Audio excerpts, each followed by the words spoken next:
Get into this interview that TDE Punch did, Art of Dialogue.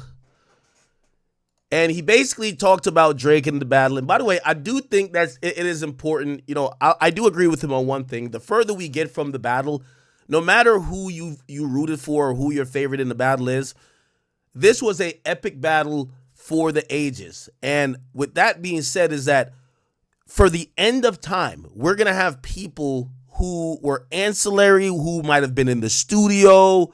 Like, even the Meek battle, like, hearing how Drake came up with back-to-back, like, shit, I guess there's no videos for like, probably that session, but hearing other people kind of give their story kind of added to the lore of that entire battle. So there's much more things to be said, right?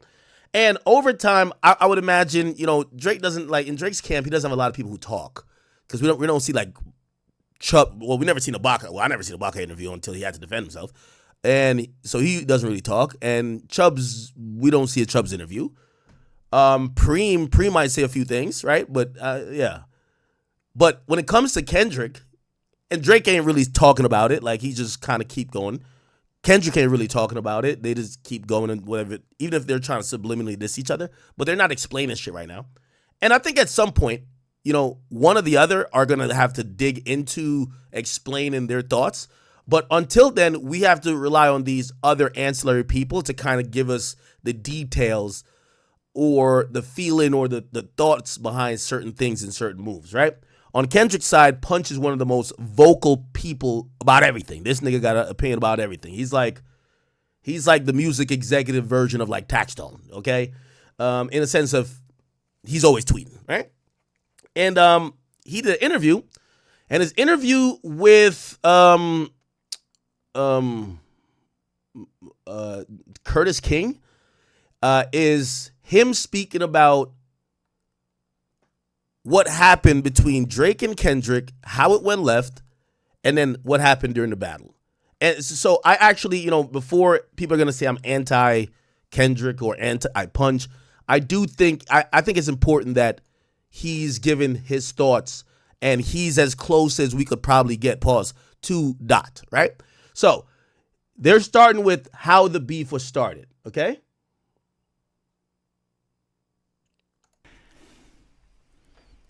Where the hell does this start? Is it the control verse that this whole Kendrick versus Drake situation? Do you know where that starts, or can you even speak on where that may start? I can give you my perspective. Okay. And yeah, to my perspective, that's where it started. Yeah. You know, Dot did the whole thing, and it's a competition thing.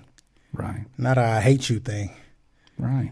You know what I mean? We rapping. I'm trying to be better than everybody. You should be too. Right. So a lot of people took it personal. Why do you think that was missed, especially when we know this is a highly competitive environment? It was all the light-skinned niggas.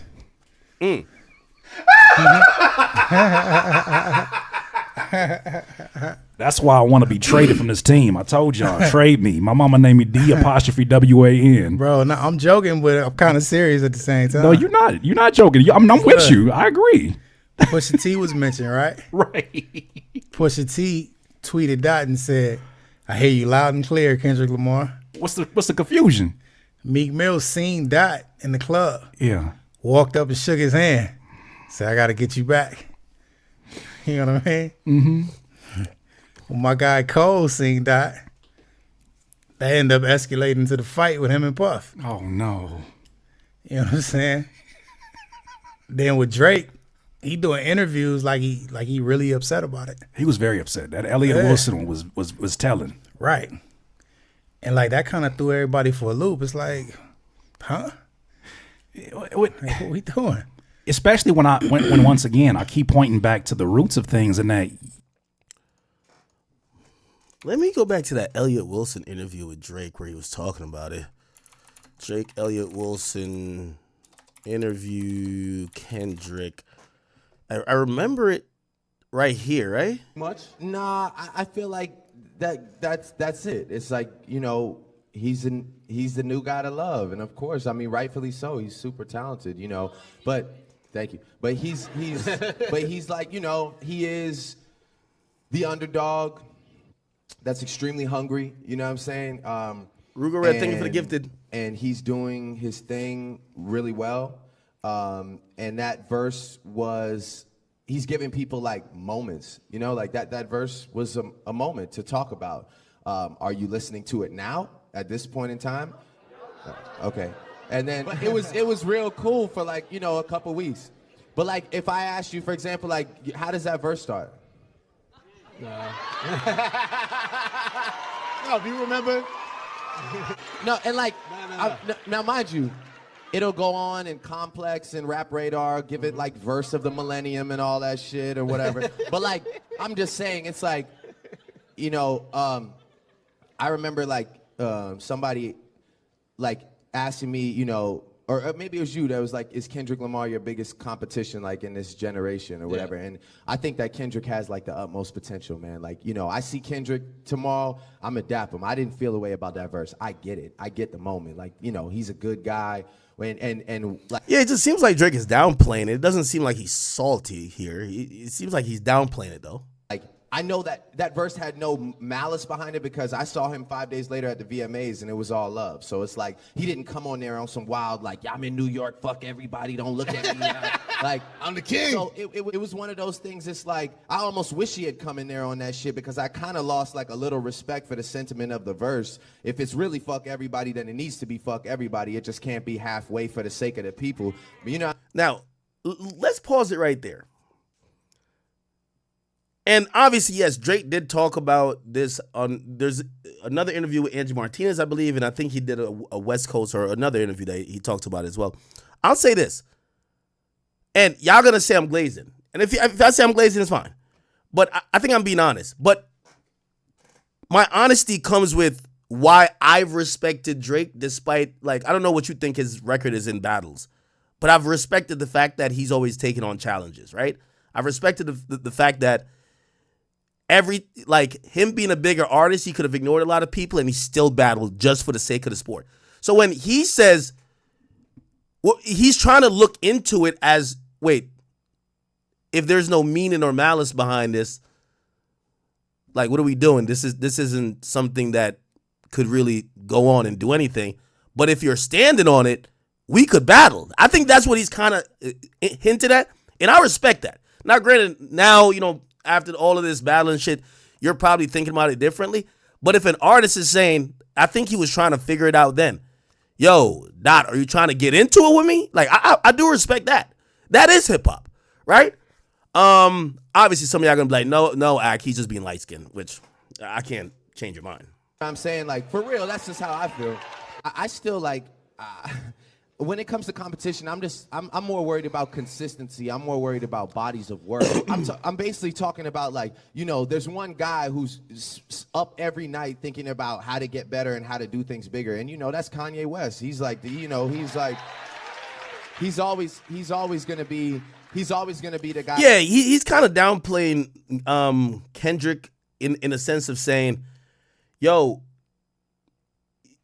I'm having not just only a moment, I'm making the most incredible body of music that everyone's singing from here. From you got Backpack or niggas who like lyrics are rapping my freestyles word for word. You have all the bitches in the clubs, they're singing my song. Like, my music is affecting the landscape, like, completely. And y'all are now acting like this guy who did one moment, which is Control, is like on that level just because of one verse, right? Now, granted, you know, historically, and what's that line go? It's funny how, it's crazy how, like, one verse could fuck the whole game up or whatever. So that is a thing. But I think Drake was always trying to, like, say, bro, this guy's not on my level or even near to me. And it's kind of crazy that y'all are even hyping it because y'all like this verse and it's a moment that his either body of work or everything else that I've done is competing with this guy who literally the only reason why he's mentioned in this moment is because of this verse. I think that's what I'm coming up with, but I could be overanalyzing, right? Guy that's trying to outthink and outdo, you know. All right, so there's another interview, Drake, Angie Martinez, Kendrick. And by the way, I'm going to finish playing the Punch stuff, okay? Where is it? in the neighborhood. Oh yeah, this was the West Coast one that he did with Big Boy. Going down right now, man. Control the record. People still banging it, man. Where is Drake at with Control? I'm probably like as done as like the rest of the world is with that record. Like I think it came and it went, you know what I mean? And not to discredit it, like it was a good moment, but at the end of the day, it's just like, it was like one of those sort of like fleeting like Twitter frenzies that like, it was cool for what it was, you know, and I'm just into making like, my thing is like, I like lasting power, you know, that's my thing. I want you to still be listening to this album in the summer or, you know, next year, where I want this to stay in your car, stay on your mind. It's like not even about the music, you know what I mean? It wasn't even about like the content of it. It just seemed to be about like, you know, all the and all the talking at the time, and now everybody's like over it. Nobody plays it. It's just like whatever. But I think that's because it wasn't a single, and it did what it was meant to. It had people listening to lyrics and excited about hip hop. And you and Kendrick are good as far as like the albums and doing records with each other. Did that kind of, when you heard your name, did you feel like, man, like that was kind of disrespectful? Or did you feel like, you know, our names were just kind of thrown in there and it was... I feel like he made a decision, you know what I'm saying? And it was a decision to make. You know, he was like, man, I'm either going to go for this moment because I know it's going to be a big moment, or I'm going to like take heed to the fact that I have real relationships and I'm going to like not do that.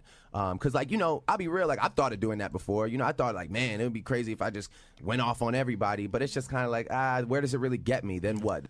And what I kind of hear him trying to allude to is he's saying that, like, he feels like Kendrick is like almost cheating his way to this relevancy argument by just name dropping. They used to accuse Game of doing that.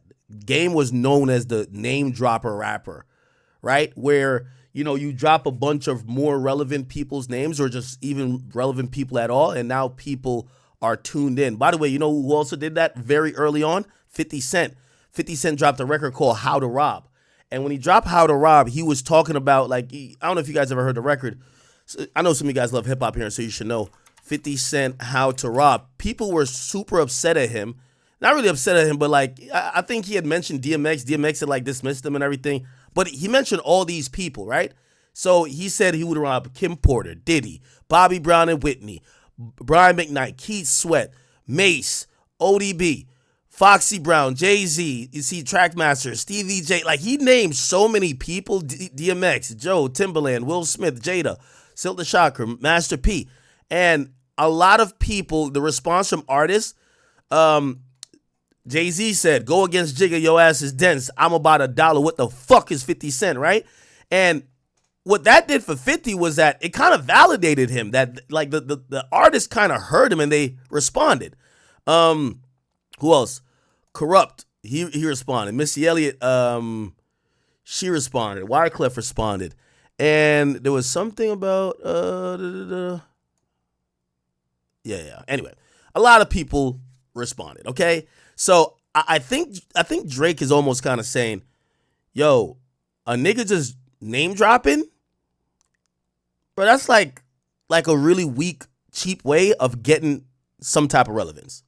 Real relationships, and I'm gonna like not do that, because like, you know, I'll be real, like I've thought of doing that before. You know, I thought like, man, it would be crazy if I just went off on everybody. But it's just kind of like, where does it really get me? Then what? Then every time I rap, people are gonna expect me to be confrontational, and when I'm not, then it's not entertaining. You know what I mean? It's like, it kind of puts you in a box a bit. So I don't think that put Kendrick in a box. I don't know if I necessarily respect it. You know, we all make decisions. I'm sure he'll be good. He's talented as you know what I'm saying? He's gonna have another album and another opportunity to take the world by storm, so he'll be all right, you know what I'm saying? Even if it doesn't feature, you know, any of the names that he mentioned, which it probably won't, to be honest with you. I don't know who's gonna go back from that and be like, yeah, let's link up, and nah, you know what I'm saying? But he'll be all right, you know, he's a talented dude. Does it make you like not want to collab with him? Yeah, I'm good right now, you know what I'm saying? Like, I'm just about this album and me, and you know, I don't know necessarily if I feel like 100%, like I'm not like, man, send me some, let's work. Like, nah, not really. You know what I'm saying? Like, I'm really just focused on me and OVO and my side of things. You know, I'm not really like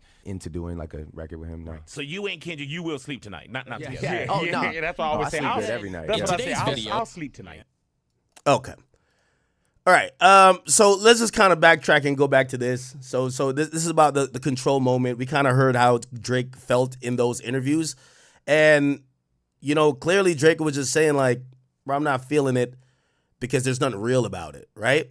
Wasn't there another one? Let me see if I can find it. I thought there was an Angie Martinez interview, or maybe with Hot 97. Oh, here we go. And you and Kendrick are good. No, it's not. Wait, I thought there was where was his response? Or maybe there wasn't. Maybe it was just the big boy shit. Okay. All good. So let's go back to this. Then with Drake, he doing interviews like he really upset about it. He was very upset. That Elliot Wilson one was telling. Right. And like that kind of threw everybody for a loop. It's like, huh? What we doing? Especially when once again I keep pointing back to the roots of things, and that you were in a room. Like even Ali talked about it. He's like, he knows how much of a blessing it was to be in an environment where it was highly competitive with not just 4 artists. Yeah. Anybody who could, any given point in time, could be somebody's main artist. Yep. And it's going to be competitive, especially when you got that going. Thing though, like what we didn't take into consideration is everybody didn't come up that way. So it was second nature for us. Right. You know what I'm saying? But everybody didn't have that same thing. I get emotional, but look, I'm trying to walk. Still aggressive. See, he's not gonna let us have no win. Today we not look. We didn't got set back years. Man, but I think about that control, and when I heard it, I was like, damn it, this always needs to be an element of hip hop culture. Anything involved, I don't care if it's mainstream rap, whatever. However you want to separate it, there should always be an element of that. Beyond the high yellowness, what do you think it is that people miss? What do you think it is people miss in terms of, people are like these are the same artists that are competitive about record sales. Yeah. And that's the first thing you see some of them use when they do end up being at odds with somebody else. Why was that missed when it was such a wide net? Because he wasn't just talking about one rapper. It was the whole. Now, I think you could have a nuanced perspective on this, where it's like, yo, someone's saying, I think I'm the best, and I'm down to out rap with all y'all, and I think I would out rap all y'all, even if they name names. But there is also another level where it's like, yo, bro, every time I speak about you, I'm giving you your flowers. I'm never shitting on you. I put you on my album.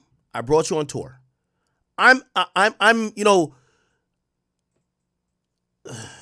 respectfully, I think Drake was trying to have rap. Like how, I remember when NBA players used to really dislike the nigga on the opposite team, and now Draymond Green and LeBron are best friends. You know what I mean? When they play each other, of course they compete, but they're best friends after the game, right? And Draymond is basically defending LeBron anytime anybody talks shit about him, right?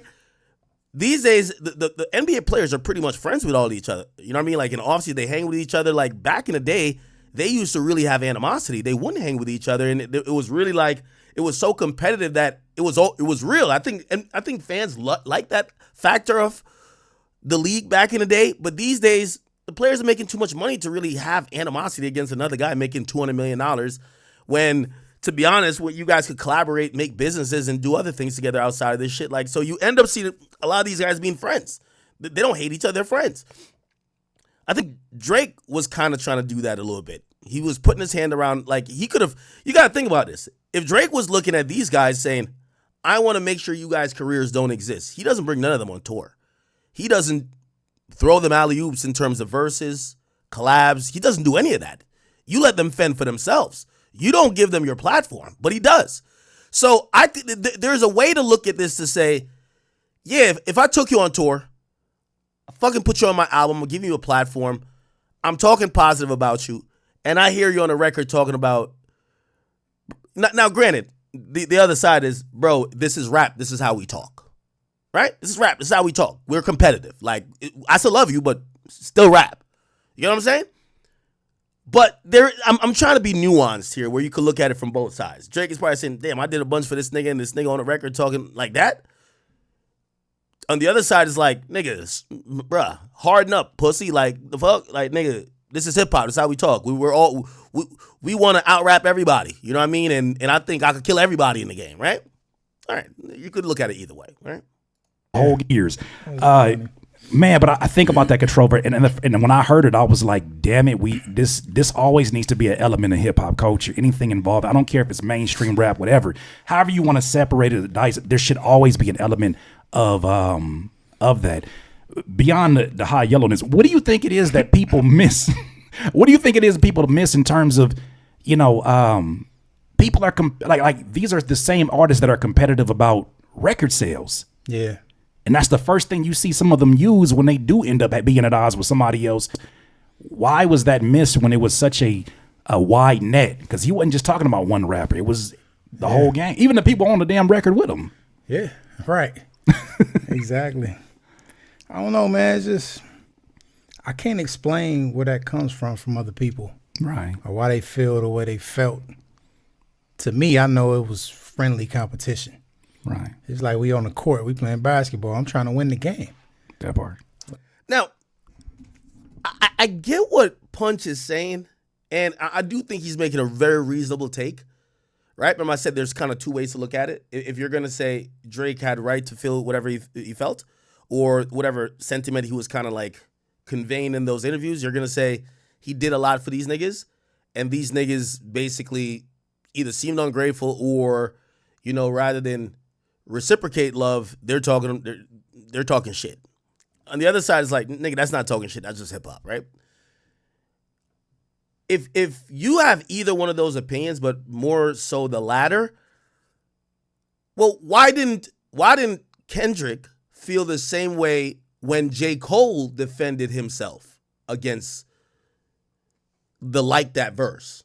So Kendrick drops Like That, and J. Cole drops a 7-minute freestyle, and he pretty much disses Kendrick. And almost it kind of seems that, he's not, like, Kendrick is not fucking with it. It's not like, nah, it's all good, bro. It's just hip hop. You're just getting your shit off like I got my shit off. Seems like, and by the way, it even seemed that Cole knew that Kendrick felt a way about that, and that's why he took it down. So we got to try to also keep it fair. If the sentiment here is, bro, I should be able to say fuck you as long as it's in the name of rap because we're competing. Well, when J. Cole responds to a nigga saying fuck him, it feels like Kendrick cared a bit. And even if you hear the rumors, they said that they told Kendrick or Kendrick's people, or I don't know if it was Schoolboy Q, told Cole, get out of the way. Right? So that becomes a little bit interesting. I mean, we can go get something to eat after, whatever it is, but while we playing, I'm elbowing you, you know what I mean? I'm shoulders is going crazy. Right. It's like a pickup game. Yeah, well, it's still love. Yeah. Like, I don't hate you, my nigga. It's cool. We good money. But again, everybody wasn't raised that way. It's unfortunate. It's unfortunate. Okay. Then they start talking about Like That, and I think going into Not Like Us. Here we go. I want to dive more into this category now. So over the years, we as a listener saw what seemed to be subliminals thrown on both sides. Yeah. Or even at least could be interpreted as that. And, because we don't really get a lot of interviews from Dot, or we don't really get, or the other folks who are involved in it are not as direct, we never really know until we knew. Yeah. As it is approaching to that time, I'm curious, what was the energy like internally when the Kendrick versus Drake battle first kicked off? And let's talk about specifically with that Like That verse. It had been bubbling for a while. Right. You know what I mean? We was pretty closed mouth about it. Didn't say much. You'll hear little subliminals. But I got to the point now where I'm like, I'm going to speak on it if somebody asks me. Right. Because now it's about legacy. You know what I'm saying? Like, usually we just let things go how they go. Right. We know what the truth is or whatever, but now it's like, okay, I speak on certain things. So I was, I think I was just getting ready to go out of town on tour with SZA when Dada came by the studio. So I didn't see him. I missed him. And he played the record for Top. You know what I mean? And I talked to Top. He told me a little bit about the record. Then I hit Dot. I'm like, it's going down. Let me see. Yeah, let's see what's up. Hey, what was his demeanor? Laughing.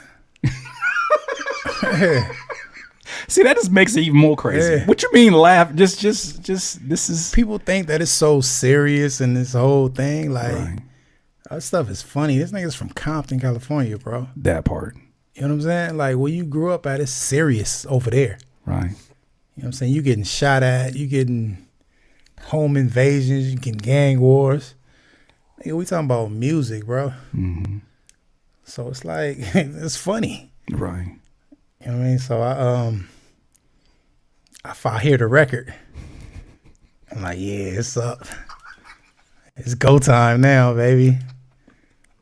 But it's still for fun in the spirit of competition. Right. All right, here you go, nigga. Ain't no big three. It's this. What was your impression when you heard first person shooter? Did you hear it at that point? Or was it even on your radar? I know you got a lot of responsibilities as working with SZA, but was that something that came on your radar at first too? Honestly, not in that way. Right. I heard it. But I mean, the nigga Drake do so many subliminal shots, it's like, I can't keep up. Like, for real. These are facts. These are facts. And they dope, too. Don't get me wrong. Like, the boy can rap, for sure. But it's like, I can't keep up and try to keep dissecting. So it appears that he's basically saying that the tension with Drake and Kendrick was bubbling up, but it was primarily bubbling up through these subliminal disses that, obviously Kendrick was doing his own, but Drake was definitely probably throwing little jabs there, which I would imagine, Kendrick being a wordsmith himself, he probably knew which ones were aimed for him. I'm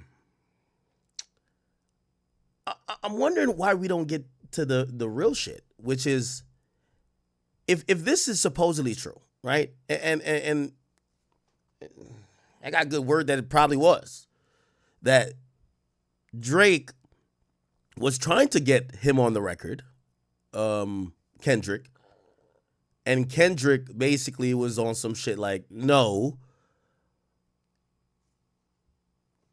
It must have been some real breakdown or some miscommunication somewhat, because why would Drake reach out to get Kendrick on first person shooter? Why would he reach out to get Kendrick on first person shooter if it was already like that? I don't know. I would love to hear that be either affirmed or denied. Did he reach out? What did Kendrick think about him reaching out? Why didn't Kendrick jump on that record? Did Kendrick then feel like it was a slight that he didn't get on the record, but then they're on the record talking about, yo, me and Drake were like the Spider-Man meme. It's basically 1 and 2. We the big three, like we started a league, and now I'm feeling like Muhammad Ali and all that type of stuff. Yeah, I feel like those answers might only come from Kendrick. Let me see.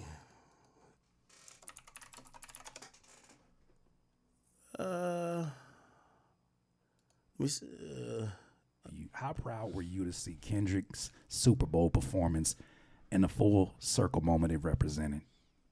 Oh, it was absolutely insane. Yeah. Yeah, it was, man, truly a full circle. Okay. Here they're talking about push-ups. My first response was, it's not enough. It's not enough. It was cool. It was cute. I see where you're going. Right. But those angles not going to be enough. As simple as that. Plus, what you call it was number 1 on the charts. What was that? Like that. Like that show. It was going crazy. Yeah. And see, that to me, what's funny is that no matter what his current... Again, I know we've beaten this topic into the ground, but let me ask y'all a question. If Drake drops Family Matters immediately, no push-ups, because I do think push-ups was also meant for a bop. Like, it was it kind of had that beat where it was kind of like, oh, you could play it in the club. Obviously it's not back to back, but it kind of has that tempo and that shit where it's like, you could have made it a hit, right? let's say two scenarios. Family Matters drop first, or Push-Ups is a record that everybody's chanting. Is it over? Because at that point, does Kendrick get a chance to even drop a Euphoria, or he has to come with his version of a bop, which means he would have had to drop a song like Not Like Us immediately. Circumstances are, I still see so much DNA in a moment like that. And by the way, I think Push-Ups is fire, but I don't think Push-Ups is a hit song, right? It's a good diss song. It's not a hit song. Not Like Us is a good diss song and a hit song. Yeah. For a record like that, for the Somebody artist said that you it's can't beat with, bots. that's a highly competitive hip hop verse Yeah. on a club record. Right. And I'm watching, like, Punch, y'all did something, and we're going to have to get to this because it is literally transforming channels like my own who've been wanting to talk about this stuff for a long time, the culture. But the culture did get into a certain place where, you know, the algorithms that be, I can't even say powers that be, the algorithms that be quieted a lot of it. But when I started seeing all the videos popping up and I'm seeing demographic. Emmanuel Doe, thank you for the 10 Canadian. He says, let's be real. This topic is a distraction, and we've heard this all before. Dark Kenny was low-key cooking. Drake got a little spooked, didn't he? Laughing my ass off. I told y'all. Y'all onto something. Keep going. What else do you want me to say? Just write up the Rico. Fix that I don't usually see. Yeah. Bar for bar reciting what he's saying. Mm-hmm. I don't know how somebody doesn't see. I got to tread carefully with this. That's a verse we're talking about. Yeah. What's like none of the world powers that ruled the world actually seen when they was gonna face destruction. One more time, you said none of the world powers. Yeah, that was dominant at the time. Like if you look at anywhere from Babylon to Medo-Persia to Egypt, whoever, they were so powerful that they didn't see a situation where they would fall. So you kind of missed it. Right. I mean, you get into decadence and this whole thing, and before you know it, your whole camp's surrounded. I want to can you drop a book? I want to master this art of talking because I'm saying it's certain times I didn't say it too much. You say just enough. Cheers to you, sir. Okay. In true maniac fashion is what I call. My thing is I love a healthy level of maniac. I got it in me. I love a little bit of crazy. As people are gassing that Push-Ups record, as people are gassing the moment, and then we get a follow-up with the tailor-made freestyle, which at that point, I'm like, okay, what's going on here? To me, I read that as, okay, it sounds like someone might be getting nervous because it's too quiet on this side.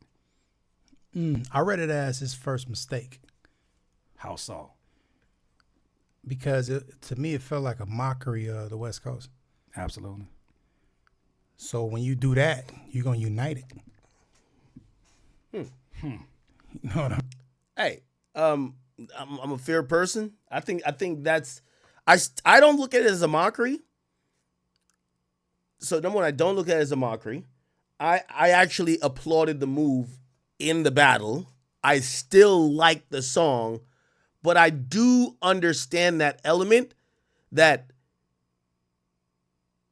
on the West Coast, which by the way, this idea of the West Coast was a huge element that really united to help. Like they literally said, Not Like Us united the West Coast. And I'm like, so you're telling me a song that you're saying we found the pedophile united the town? United the fucking coast? Where you're like, we found the pedophile. He's over there. And it united the whole coast? That's what y'all united over? That's y'all We Are the World? Okay. But I could see how those moves turn to like maybe some centrist idea of, yo, nah, you using Snoop's voice and Pac's voice acting like the West would ever be supporting you and will go against our own, we got to show you that we won't ever go against him, and we're going to show you the power. I could see that idea. So I think that's a valid point, even though I'll say valid point. I'll let him cook. Yeah. If it was any type of division or anything at that time, once you do that, Right. you're going to get all the people together. You're going to congregate them. Hearing an AI version of Tupac's voice delivered by that guy has never made me want to rip off the high yellowness off me. I seen it in Now, here's the problem with how that this is the misremembrance of the battle during that time, and why I believe, they're gonna say, and I'll agree that Taylor Made didn't age as well as maybe some of the other records, but here's the reason why it doesn't age that well. It doesn't age that well, not only because Kendrick did respond, and he responded pretty, very strategically. It doesn't age that well because what is left out of the story is that right at that moment when Drake drops Taylor Made Freestyle, there was like a renaissance of AI music. We've never heard that much AI music where people were creating diss songs for Drake. They were creating diss songs for Kendrick because there was so much anticipation on when are you guys going to drop. By the way, think about it. Have we seen that many AI songs recently? No. By the way, UMG put their foot down about all those AI songs. So we started seeing a lot less of those. But in that moment, AI was being talked about a lot, where people were even saying, maybe Push-Ups was AI. If Drake don't claim it, it's AI.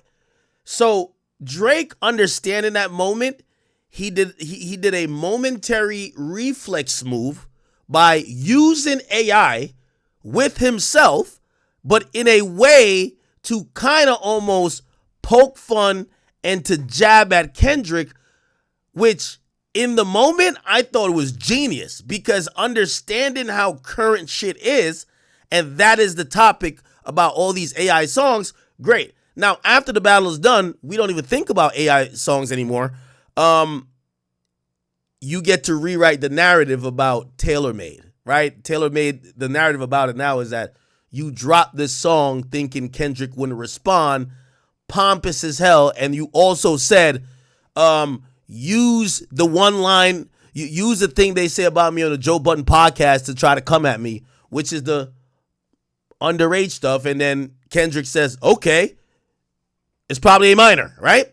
So that's how people have rewritten it, but I didn't look at it like that. I don't know what you guys think. Let me keep playing. Got cringe when I seen it because I said, there's no way in hell. And then you're seeing, but see, here's the added element. Yeah. Mistakes are made in every battle. The added element that got me is some of the things that you see in the political sphere now entering the hip hop media sphere. Yeah. And now you're getting a pushback with a lot of different outlets that are trying to help a moment where maybe they themselves were a little bit nervous about it. Because I remember, if I'm speaking to specifics, I remember DJ Akademiks was counting down days and saying, 3 days since, we haven't seen a response. In the back of my mind, Punch, I said it in a video, I said, after this Taylor Made, I said, good God, you're going to get a master class coming up. Yeah. I saw the way y'all worked. And that you know what? And you privy to that. Everybody else didn't see that. Yeah. And everybody think we don't put out enough music. Mm-hmm. So they took that as some sort of weakness. As Now, me doing the countdown was me realizing, and these guys, like, I get what they're saying. I knew this was going to be possibly the biggest battle of all time, and it was. And the moment Drake put my name on the song, or put my voice at the end of the song, it literally said to me, Ak, this shit is going down on your platform. So I was determined to make sure Kendrick didn't run. No, nigga, you're gonna. So I know they're acting like I wasn't counting down for Drake. I mean, did I talk to Drake about like what he was thinking at that time? Yeah, I think I did. But I'm Countdown for me. Listen, that was the most beautiful time. I think Joe Budden me and him got some action, but there was no more people in media but me. I loved it. I loved every minute of it. I wanted it to happen again. I mean, of course, I didn't want the shooting part to happen, but run it back. I love when Kendrick said I was compromised. I'm still compromised. Perfect. So the countdown was no. Like, I mean, I had the same sentiment Drake had. And I guess what that Drake was rapping about. I wasn't doing it for him, though. I'm doing it for me. No, Kendrick. I need this damn response. And then when Kendrick dropped the response, and then he comes with 616 and he says, I see the vibes on Act. He looks compromised. I'm like, yes. Everybody's getting a count. I did a countdown for Drake, too. I did a countdown for Drake. Don't give a fuck. Nah. This is the... Hey, not that I wasn't solidified already, but the biggest rap beef in history, I don't even think it was Drake and Meek. I think it was Jay and Nas. I notoriously remember songs or interviews or whatever getting premiered on Hot 97. Hot 97 was the centrist or the central media outlet for that battle. All I know is forever and for always, I don't care if they hate me, I don't care what they try to do to write me out of history, whenever y'all mention Drake and Kendrick, y'all gonna always gotta say it happened on Axe platform, and I'm good with that. I'm a legend. I'm good. I'm good off of that. That was a career making move. I'm good. Thank you. I'm good. And that's really what it was. You know what I'm saying? Now, granted, do I believe Drake was probably wondering what it was? Yes. Now, here's the thing. And I think some of Drake associates said this, so I'm not saying anything that he ever said to me privately, but this was a sentiment and also rumor. I believe at that time when Drake dropped Push-Ups and then he dropped TaylorMade, there was this long-standing rumor that Kendrick had cooked up a diss track for him that was years old, but it was so crazy and it was gonna be like a one-hitter quitter. And Drake was trying to like get him to release the song. So if you had asked me, I think Drake had TaylorMade, maybe not TaylorMade, Family Matters cooked up in some sense. And I think Family Matters, maybe the first song, the first part of the song that he teased that at the end of Push-Ups, I think that was, he was like, all right, whatever song this nigga drops, I'm going to drop this. So I'll do a tease, but I got to get him to drop this bomb. Because that was the word. Kendrick is sitting on, which by the way, I don't think he used, if that song really existed, I don't think he used it in his battle at all. Maybe he used some lines from it, but I think he cooked up fresh. And Drake had no songs in the vault for Kendrick either. So they both cooked up fresh, I believe. But there was this idea that Kendrick had a song, and people in the industry were talking about it, saying, yo, Kendrick got this song for Drake that if he drops it, yo, he's taking Drake's head off. Drake heard that too.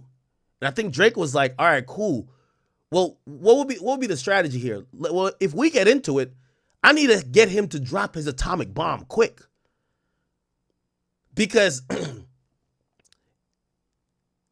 if he has like this bomb of a song that people have just been gassing up, once he drops that and we continue past that, he's gonna have to out-hit me.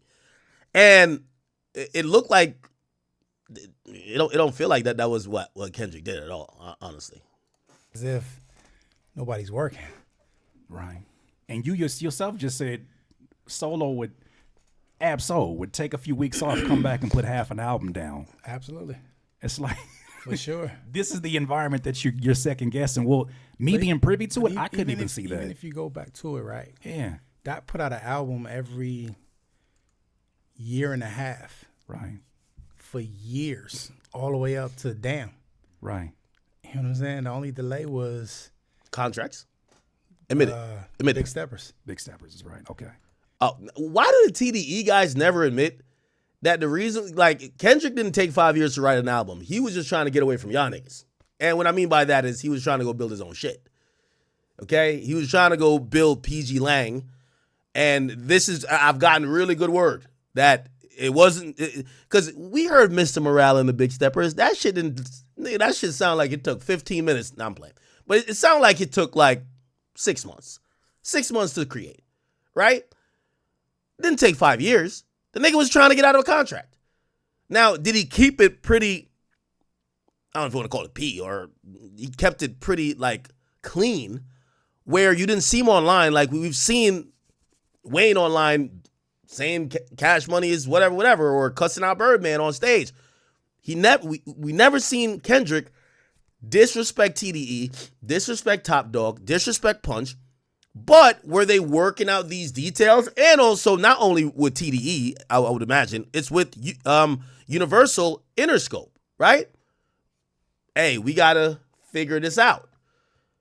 And I would imagine Kendrick's like, well, I'm not dropping again until it's figured out because I'm not reading up. So if I'm not reading up, I'm going to have to leave. And if that's going to take some while, or, sometimes the contracts might have some years that you are still under contract. All right, cool. I'm not dropping here again. By the way, that's also a ballsy move. I would love to hear the inside outs to it. Like when you think about like moves like that Frank Ocean made with Blonde, right? That way of finessing the music industry is such a bold move, but a confident move from an artist that knows he's the shit.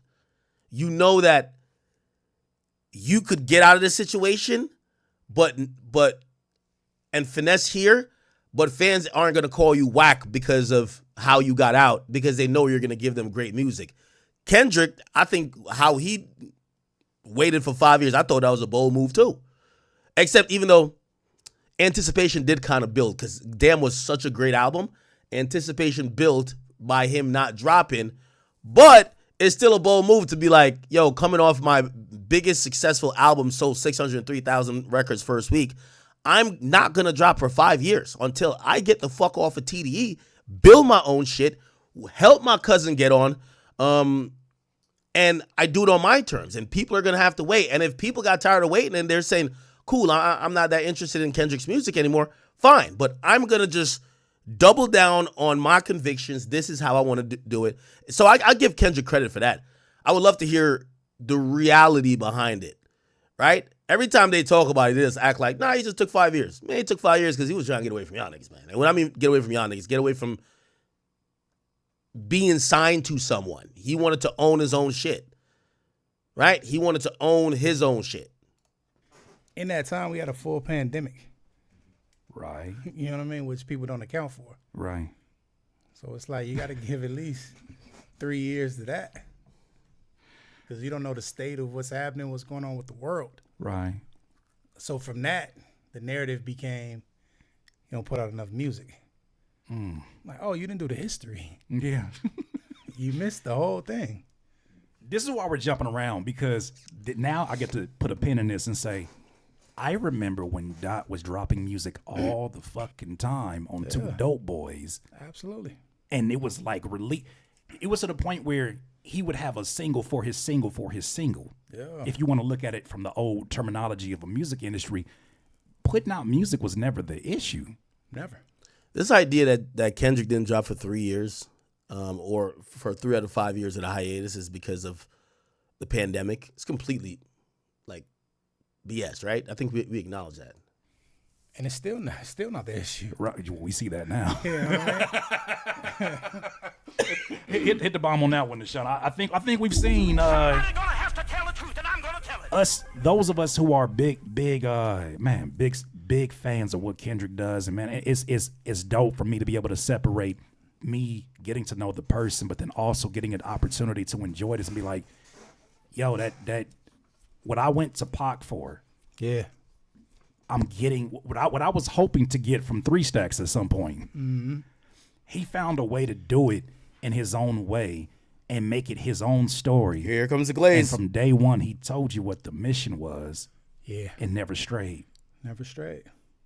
Stuck to being honest. Stuck to being honest. And then, Lord, oh Lord, that waiting period is so diabolical, Punch, because when things started to like, oh, he ain't coming back outside. We're done here.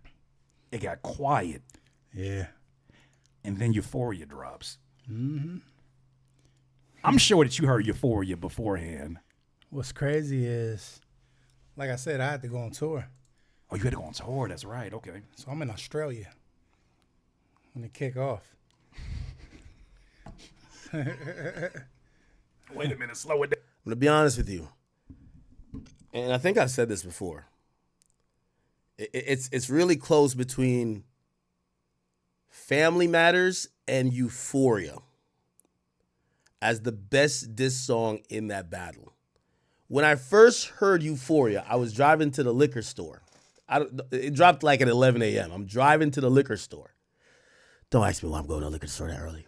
Getting a bottle of Henny. And when I heard this shit, I was just like, oh, nah. Drake up 1-0. I mostly said that because it took so long for the song to build up.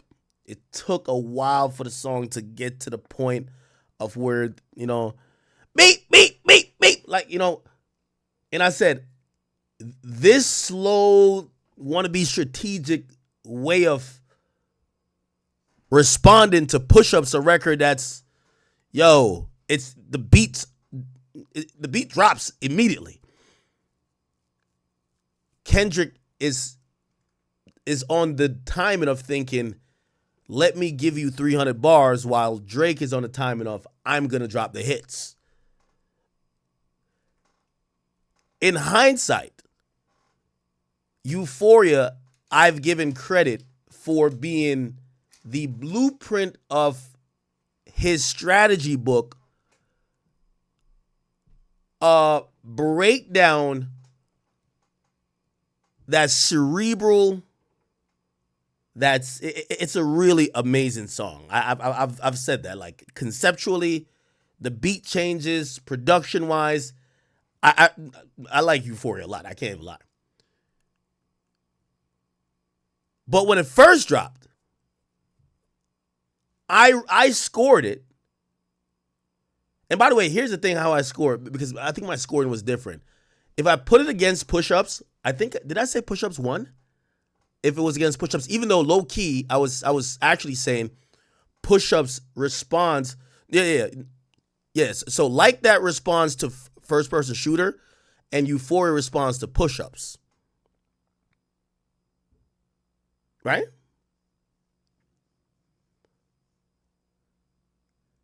And by the way, people's opinions do change. Love Push-Ups. But Euphoria is, when you watch the battle, you appreciate it more, right? Because all that little spooky shit, that's why you have these little deranged fans now, like they're going with the spooky shit. Kendrick said it on Euphoria, and then somehow kind of he wove that web over time, which makes the song a little bit more special. But in the moment, I was just like, that's not enough. Down. You're in Australia. Yeah. The irony. Continue. That's hilarious. So we out there, SZA doing her shows, and I called Dot like, yo, I need to hear this record. Because we had been talking about it. Mm-hmm. I was like, I'm going to fly home. So we had a gap of about, I think, 3 or 4 days between shows. Right. I took that flight from Australia all the way back home. Oh, wow.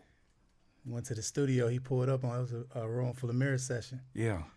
He pulled up. I played the whole Room Full of Mirrors album first. Yeah. Then I made everybody leave. You made it. Yeah. No pushback. I know folks had to pad their ear to the door or something. It was funny. Everybody left right when the booth. Yeah. Huge booth. And he played me the joint. It was playing through the earphones in the booth. Oh, so they could. Oh, So everybody wow. heard it anyway. So they had to act like they didn't hear nothing. Like, Yeah. oh, wish I could hear that record. Bruh. There was rumors that there was an 18-minute version of that. Had you ever heard anything about that? I don't know the length, but it was definitely longer. Really? There was Yeah, it was definitely longer than the version that the world got. Yeah. So there's a lot of stuff that that didn't make it on there. What perspective can you give us about? Look at he over here tripping out. That longer version is probably gonna leak. I mean, Tupac had a longer version of "Hit 'Em Up," and an unredacted one where he was calling out other people, right? Where he was, I think he does Jay-Z and shit like that. Yeah, I remember this version. Like, I think it leaked eventually. Tupac longer version of "Hit 'Em Up." He disses Jay. I wonder why did they take out him dissing Jay?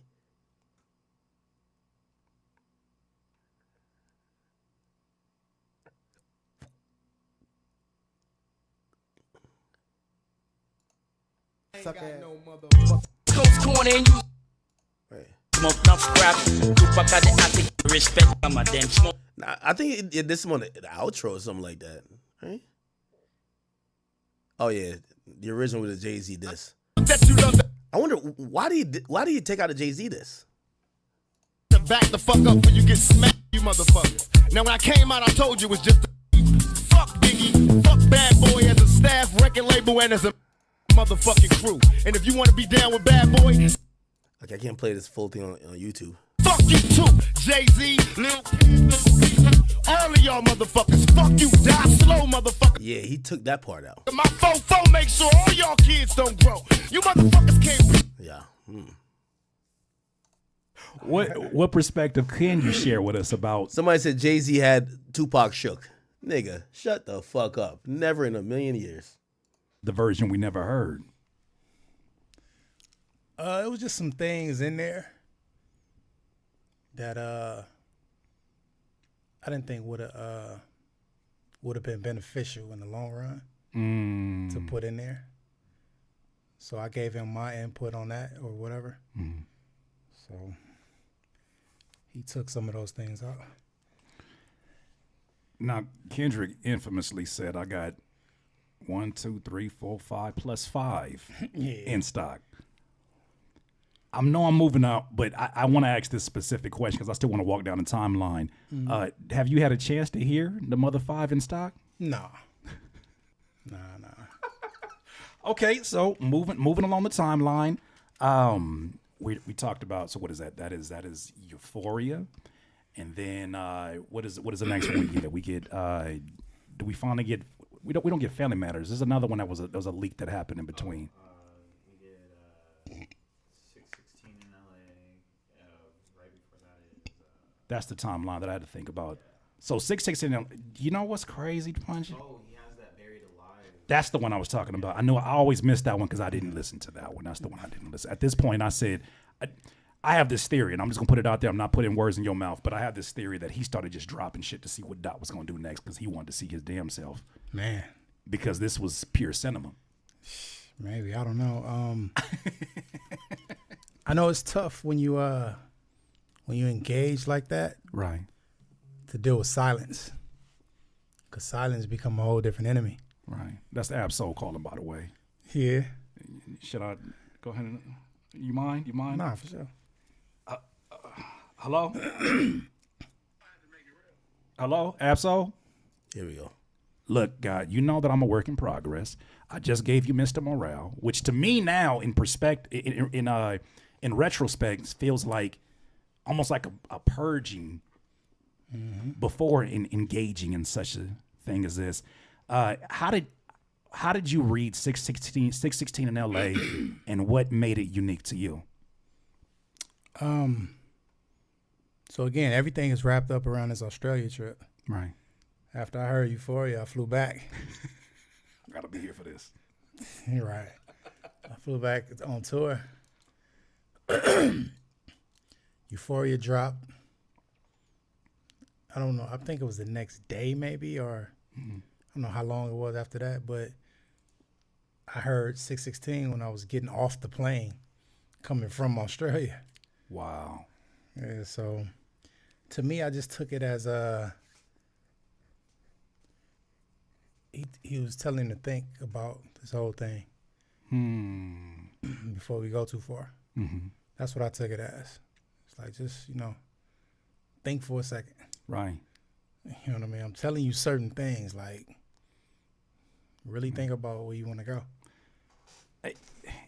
I know I skipped a step, but that to that warning, okay, to that warning, there were certain lines that have been crossed by Drake, in my opinion, and we're especially knowing from where we're from, and just really just as men in general. Yep. When you get the family involved in some of these narratives, when you literally speak on family and business partners, and you say all of these things that you're saying, I just remember just sitting there shaking my head. Yeah. And saying, I just don't know if the guy understands who he's in a battle with. Yeah. But again, I don't think when you so successful at certain times, right, I don't think you see everything. I don't think you take the time to really consider what's what. You don't think it makes you more because you I said it before. I seen a picture of you, Jay-Z, and Bill Clinton. Right. And you looking real comfortable because you like, I'm supposed to be here. Yeah. You've seen some of the most elite performers in their arena. You are one of those, right? Like, you are, to me, one of those. You when they talk about Barry Gordy, like, you have to talk about a lineage of folks who have been able to build and create and help artists along the way. Like, what you've done is something that generations will talk about. But you've seen different perspectives, and I would assume, being that my money's not like that, that you become more safe, or you become more strategic about these moments because of how easy it is to be lost in your own. Yeah, but again, that comes with your background and your character and who you are. Like, I can't speak for him personally. Sure. I can speak for me, and certain things I would look for is based on how I grew up and how I was raised. So I'm always being tuned to certain things. Right. You know what I mean? I can't say that for everybody because everybody got a different experience. You know what I mean? But what I do know is you can be blinded by so much success at times. Right. It's even times when I've been in that situation and have to will it back in. Like, hold up. Yeah. I don't even get caught up in this whole thing. That's a great point.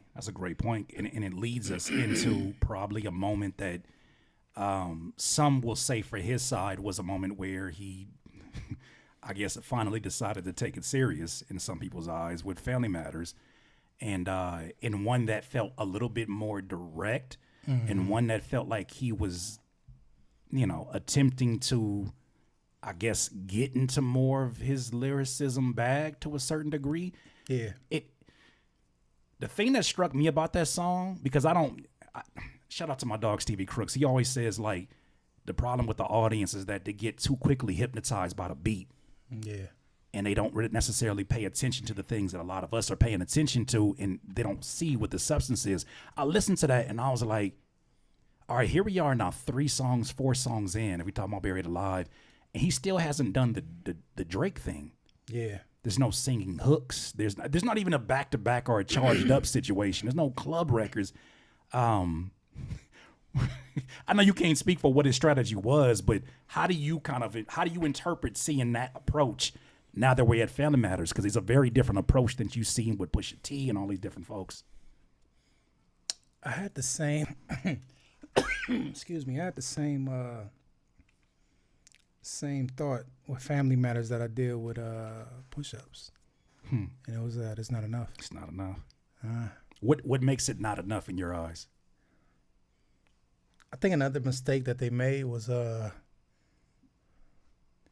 giving the idea that they was finna push this red button. So I think when you did that, you built the anticipation a bit too high. Right. You know what I mean? So now people have expectation. Right. Like, I'm finna hear some stuff now. He finna push the red button. It's over now. Right. And when that happened, then what you call it, drop right after? That's a good idea too. I agree. I think Drake definitely saying, "Yo, don't let me tell them, don't let me do it to you." And then it ultimately was something that I think most people just didn't believe. right? They didn't believe the kid isn't not yours, and they didn't believe the you beat your girl shit.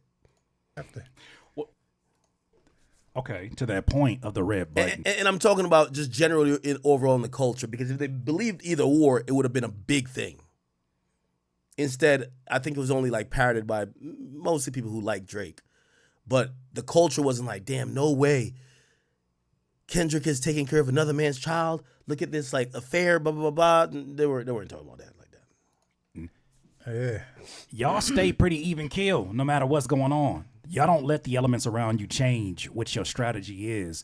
In that situation, when you hear that, do you think there's a part in Dot that says, all right, it's time to lock in? Or is there like we're doing this, let me over-prepare for what that may be? Or is it just, I already know what I am and I'm confident what's about to happen? The latter part. You already know what it is. Yeah. Like, people were saying that Dot wasn't battle track tested. Where did that narrative even, and it came from people who don't battle rap. They just didn't know. Yeah. You know what I mean? And I mean, he wasn't battle rap tested. Like, we're talking about in hip hop. Like, the idea of battle rapping, like, say URL or just actually say you're rapping against someone like in a studio somewhere, is very different than how you play a rap battle with another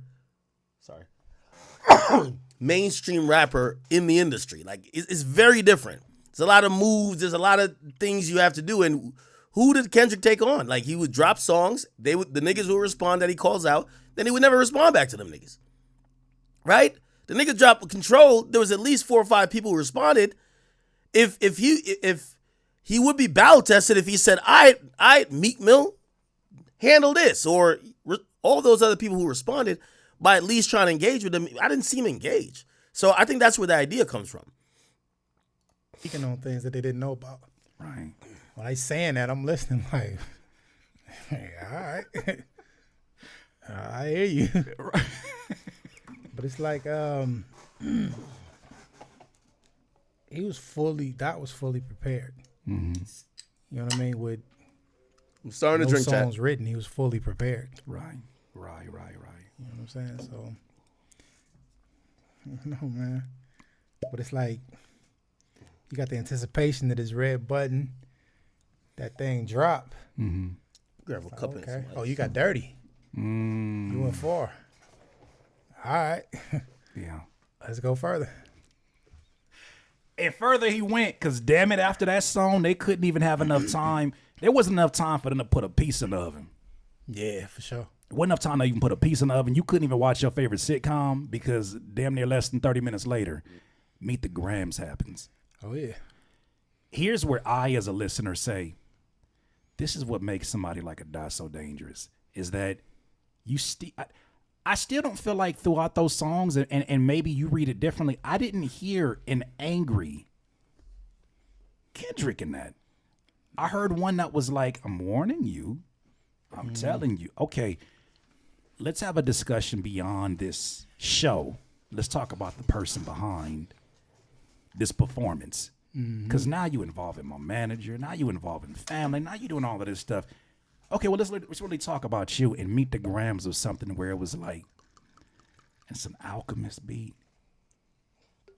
Again, you mentioned the anger, right? Yeah. This goes back to an earlier point. That uncles get killed. You had friends get killed. Right. You know what I'm saying? You got jumped. We're talking about records, bro. Yeah. So there's no anger there. Right. You know what I'm saying? Battle tested, that's battle tested. It's battle tested, yeah. You know what I'm saying? It plays a part in your whole mentality. Mm-hmm. And that goes into what you do from here on out. Right. So you talking about clashing words. Playing devil's advocate for those who say, well, this the elevated stage that this is being done on does put your legacy out there looking a certain way if it doesn't go. Because we've seen this flip for other people. Like, you know, I hate to use examples, but, you know, the way that it turned for Ja Rule, the way that this could very much be a make or break moment. No different. It's funny, no different from like corporations in that when I think it was Jack in the Box said that they had better fries than McDonald's and they almost went out of business. Yeah. That's when the Jack head exploded in that old commercial. These are very risky moments, and when you're saying certain things about me, about my reputation, not that provokes anger, but at least that does create a new element of emotion. I imagine. No, not at all. Unfazed. Okay. I mean, you gotta think about it. Like before that whole battle situation, Dot highest moment commercially was Damn. Like Humble was a diamond single. Right. I think it's almost double diamond. So he experienced all the success you can experience in hip hop. Right. At that level, at that point. Right. So this battle was just extra. You know what I mean? It's almost like, you know how they say NBA players, you can't be one of the greats unless you perform, unless you get in the slam dunk contest. Right. Right. That sort of thing.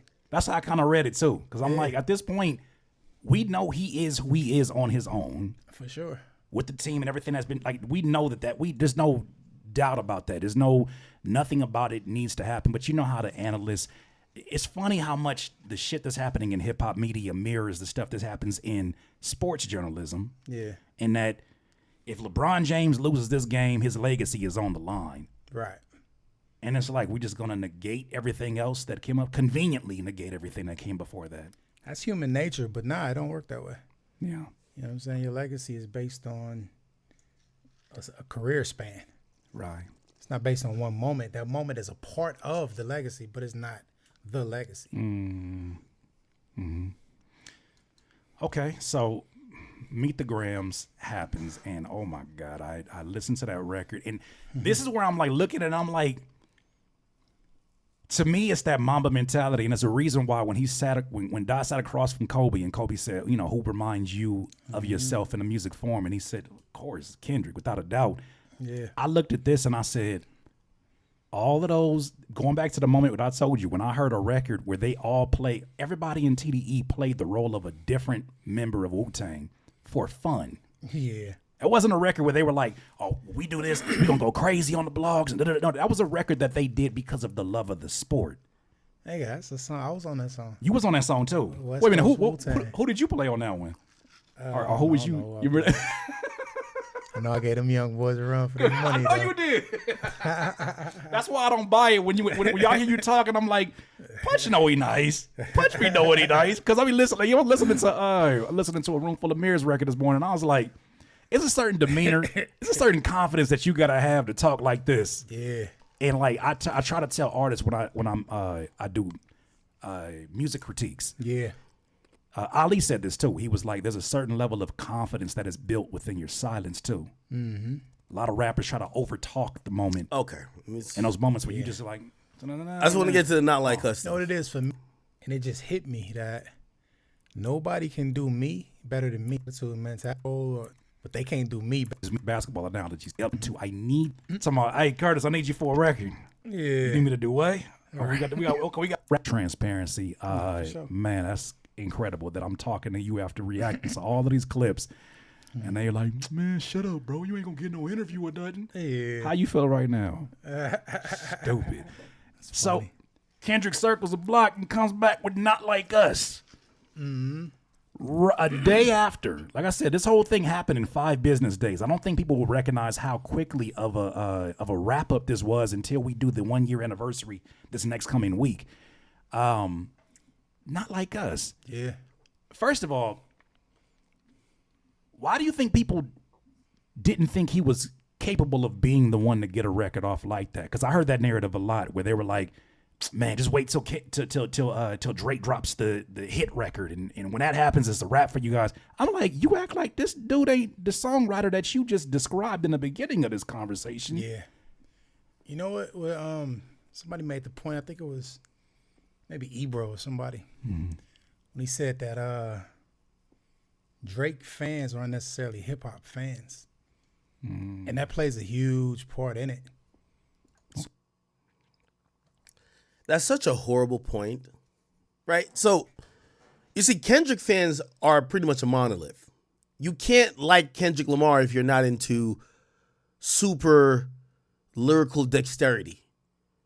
Like Drake does 15 different things. Drake's a complete pop star that makes songs that are going to be TikTok bops. I'm not muted, right? Second of all, Drake also has like you have a section like me.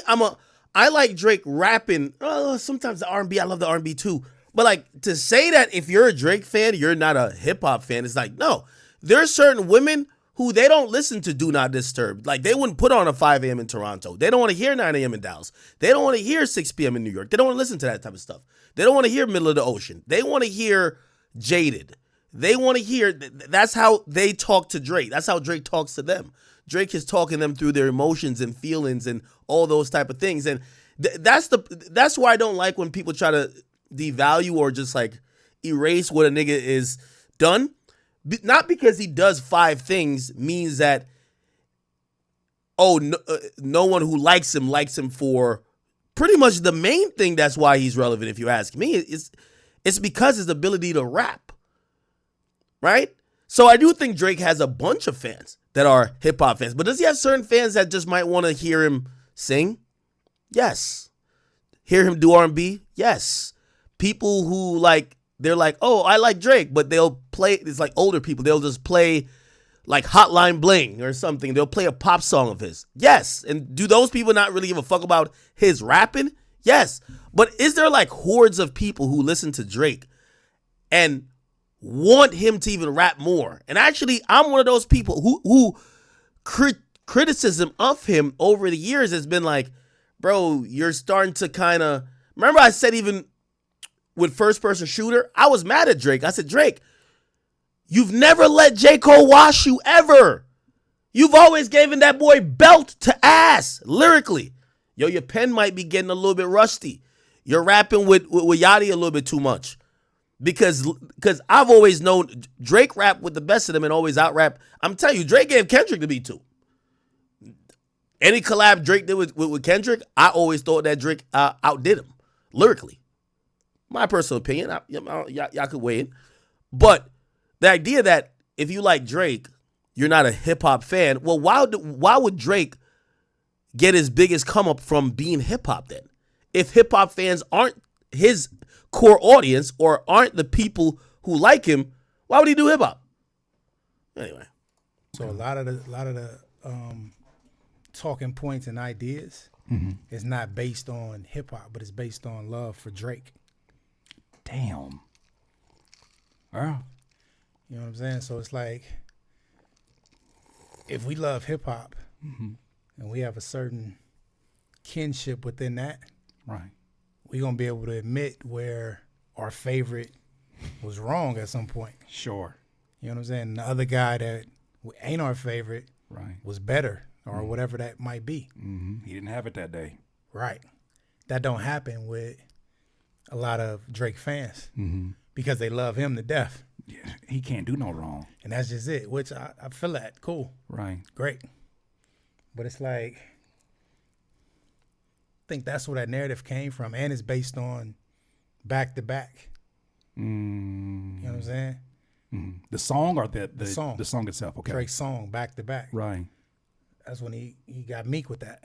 Right. You know what I'm saying? And people was waiting on history to repeat itself with that joint. That's why it's so funny when I look at some of the Easter eggs. He said, back to back. I'm gonna get back to that for the record. I said, when I see things like that, like, okay, here's a question I have because, you know, no disrespect to my dog DJ here, but he kind of like killed a lot of the conspiracy theories of like, when he said this, he meant this, and da-da-da-da, and da-da-da-da. Yeah. And he kind of was like, man, he ain't really even on all that stuff. And I said, respectfully, Cap, because I've been around y'all.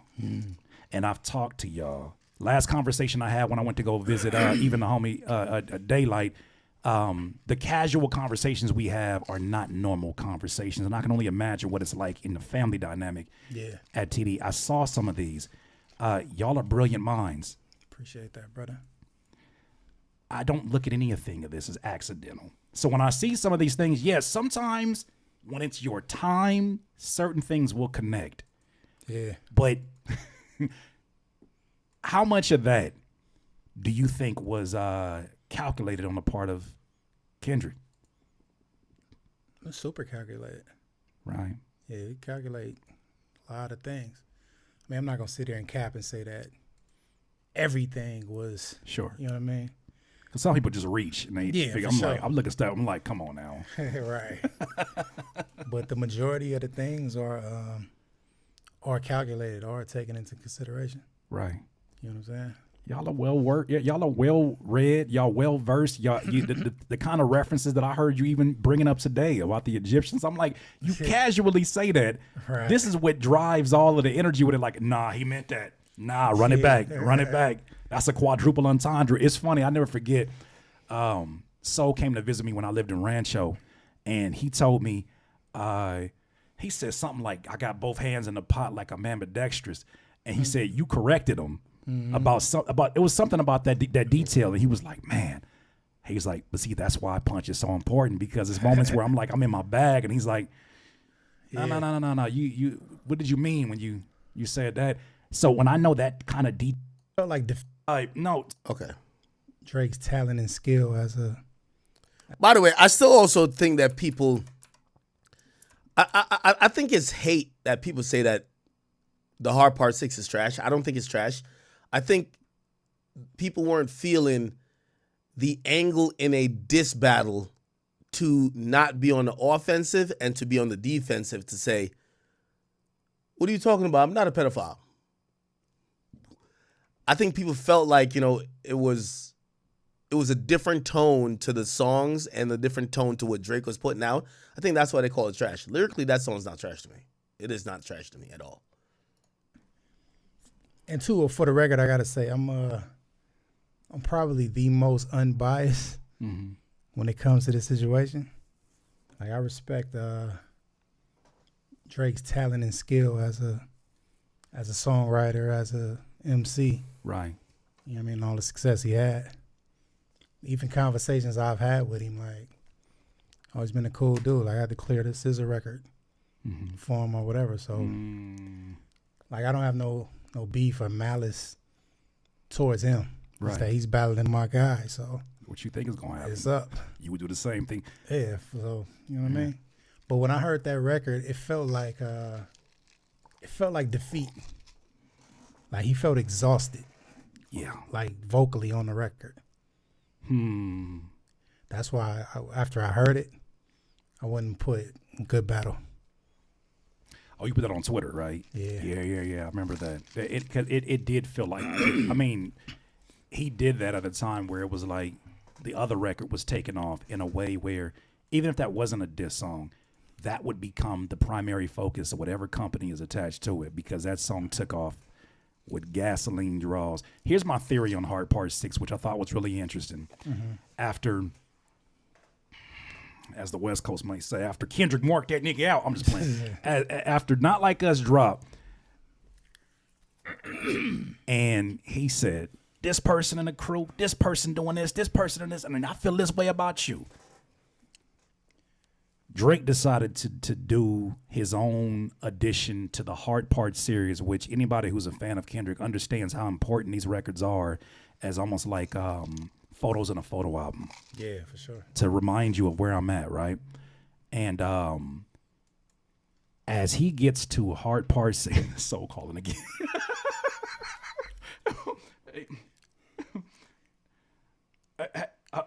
Hello? Hello? Are you there? Oh, no, he gone. He gone. Okay. No, so he might have butt dialed me. Okay. Enough. I think we got it. Okay. All right. Not bad. I think that's a perfect place to leave this conversation at. I am glad that Punch spoke on it, because honestly, we're not hearing a lot of talk to give context, and it kind of does give context because, Punch is one of the closest people to Kendrick, and at least he gave us some background info on what was happening at the time. Real quick.